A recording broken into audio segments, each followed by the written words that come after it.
They say a home is a sanctuary, but they never tell you how easily the walls can breathe secrets when the person who swore to protect you isn't there to watch. It started with a key turning in a lock that wasn't supposed to turn until dawn. I was waiting, draped in the kind of silence that feels heavy against the skin, expecting the familiar rhythm of my husband's footsteps. But the air changed. It grew thick, charged with a scent that wasn't his, something sharper, more primal. Three shadows stretched across the hallway, and in that moment, I realized that my husband hadn't just left the door unlocked. He had left the prize unguarded. You see, Mark always loved to show off his possessions. He spoke of me like a vintage wine, something to be admired, something rare that only he had the right to savor.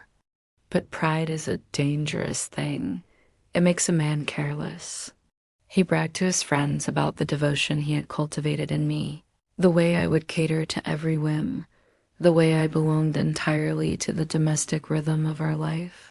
He didn't realize that by describing the treasures so vividly, he was inviting the thieves to come and see if the locks were truly as tight as he claimed. That night, the house felt far too large. The rain was slicking the windows, a rhythmic tapping that sounded like fingers begging to be let in. I was in the kitchen, the soft glow of the overhead light casting a golden hue over everything.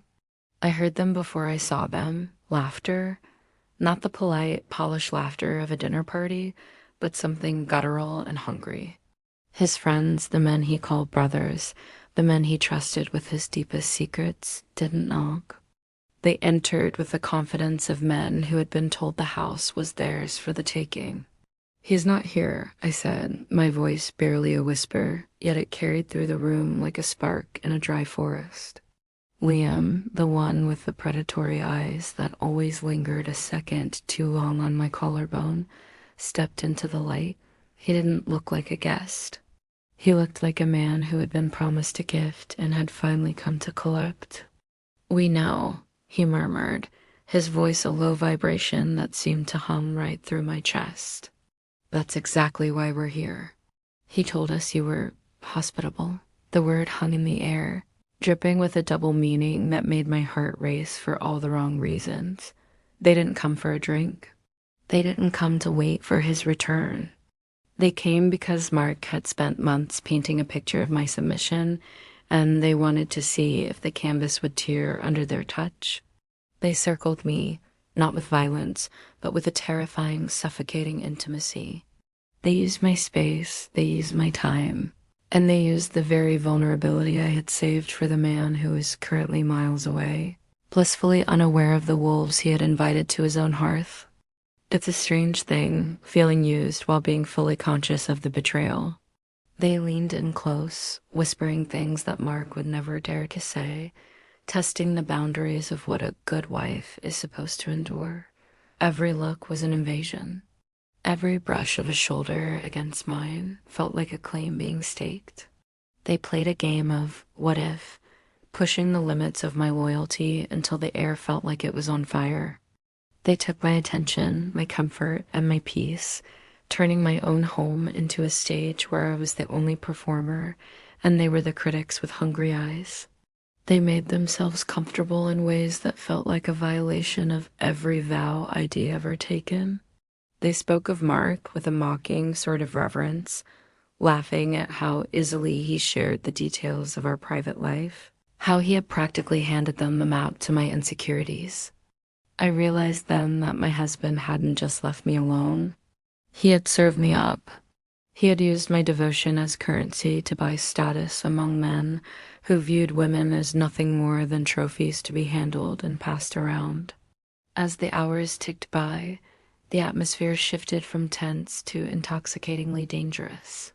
There is a specific kind of power in being the object of such intense, undivided focus, even when that focus is laced with malice. They watched me move, analyzed every breath, and spoke to me as if I were a secret they were finally allowed to unravel. "Does he really know what he has?"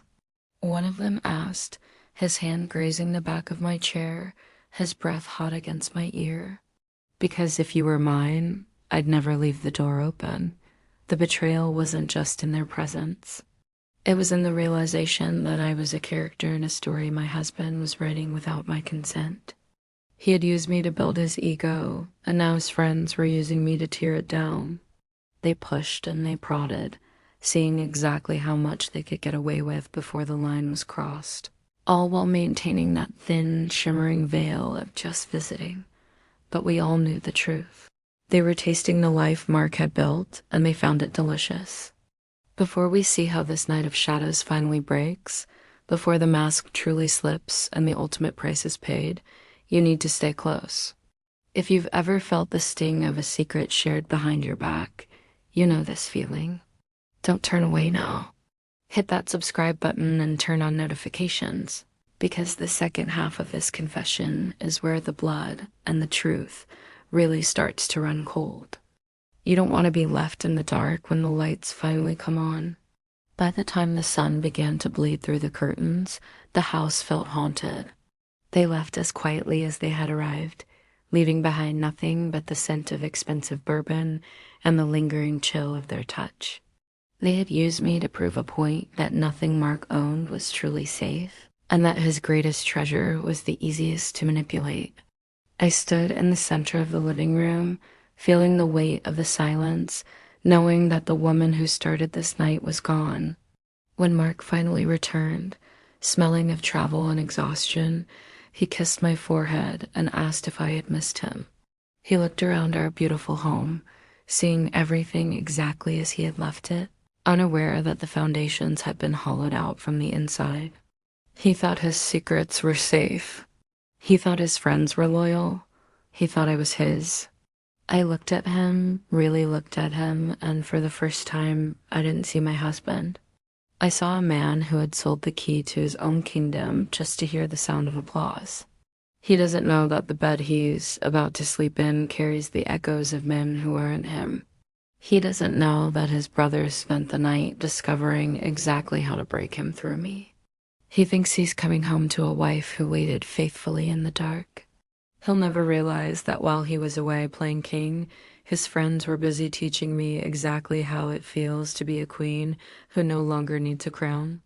The locks are still the same, but the woman inside has learned that a door left open once can never truly be closed again. Sleep well, my love. You're the only one in this house who still believes we're alone.